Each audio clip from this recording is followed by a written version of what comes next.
আসসালামু আলাইকুম everyone, welcome to study line.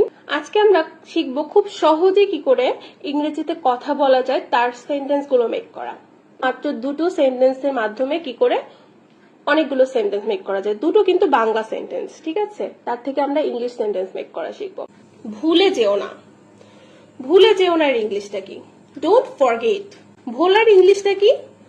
Forget. তাহলে যদি আমরা বলি যেও না ভুলে, ভুলে যেও না না বলে আমরা যদি বলি যেও না ভুলে, তাহলে কি হবে? Don't forget. যেও না এর ইংলিশটা আমরা ডোন্ট বলছি, ভোলার ইংলিশ ফরগেট, তাহলে ডোন্ট ফরগেট। তাহলে এখন আমরা যদি কিছু চেঞ্জ নিয়ে আসি ভুলে যেও নাটাকে, তাহলে আমরা এবার যদি আমরা বলতে পারি সবজি আনতে ভুলে যেও না, তাহলে don't forget to bring vegetable. আনার ইংলিশ কি? ব্রিং। তাহলে সবজি আনতে ভুলে যেও না, don't forget to bring vegetables. বাজার আনতে ভুলে যেও না, সেম ভাবে আমরা কিভাবে মেক করতে পারি? Don't forget to bring groceries. বাজার ইংলিশ কি? গ্রোসারিজ। তাকে নিমন্ত্রণ করতে ভুলে যেও না, don't forget to invite him. নিমন্ত্রণ করার ইংলিশ হচ্ছে ইনভাইট। কাউকে আমরা ইনভাইট করা যদি বলি, তাহলে তাকে আমরা নিমন্ত্রণ করছি বা তাকে আমরা দাওয়াত দিচ্ছি আসার জন্য। তাকে ফোন করতে ভুলে যেও না, don't forget to call him. Phone করার ইংলিশ কল।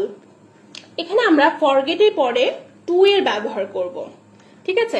এখানে আমরা ফরগেট এর পরে টু এর ব্যবহার করব এবং দা এর পরে ভার্বের ব্যবহার করব। যেমন দেখো, হ্যাঁ, ডোন্ট দিয়ে যে সেন্টেন্স গুলো আছে সেগুলো আসলে বাংলাতে যেমন ইংলিশেও ঠিক তেমনই থাকছে। এর পরেরটা কি আছে দেখুন, এখানে আমরা বাংলা যা থাকছে ইংলিশের সেম প্যাটার্নটাই থাকছে, কিন্তু ডোন্ট দিয়ে। এর আগের যে আমি এক্সাম্পল গুলো দেখালাম সেখানে সেম থাকছে। পরের সেন্টেন্সের টাইপটা একটু ডিফারেন্ট। এখানে আমরা কাউকে কিছু করতে বারণ করছি। যেমন ধরুন আমরা অনেক সময় বলি অলস হইও না তো, একে আমরা যদি হইও না অলস বলি তাহলে কিন্তু আমাদের মেক করা ইজি হবে ইংলিশে। অলস হইও না তো, অলসের ইংলিশ কি? লেজি।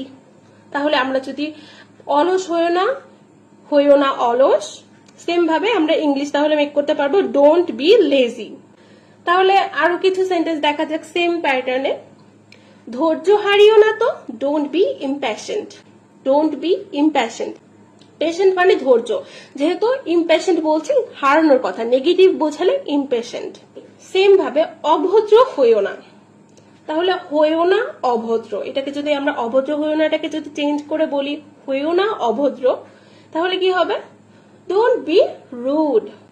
রুড মানে অভদ্র বলতে পারি, ডোন্ট বি রুড। তাহলে অলস হইও না তো, হইও না অলস, ডোন্ট বি লেজি। সেম ভাবে আমরা বাংলাটাকে একটু চেঞ্জ এনে আমরা ইংলিশ মেক করব, তাহলে আমাদের কাছে অনেক ইজি মনে হবে। তেমনি আরেকটা সেন্টেন্স দেখুন, বোকা হইও না। বোকা হইও না, বোকা হওয়ার ইংলিশ কি? বোকার ইংলিশ সিলি অথবা ফুলিশ। আমরা সিলি বলতে পারি বোকার ইংলিশ, অথবা ফুলিশ বলতে পারি। তাহলে বোকা হইও না বা হইও না বোকা, don't be silly or don't be foolish. ভীতু হইও না বা হইও না ভীতু, ডোন্ট বি কাওয়ার্ড। ভীতুর ইংলিশ কি? Don't be coward. তাহলে দুটি সেন্টেন্সের মাধ্যমে আমরা অনেকগুলো সেন্টেন্স কিন্তু মেক করতে পারছি, ঠিক আছে?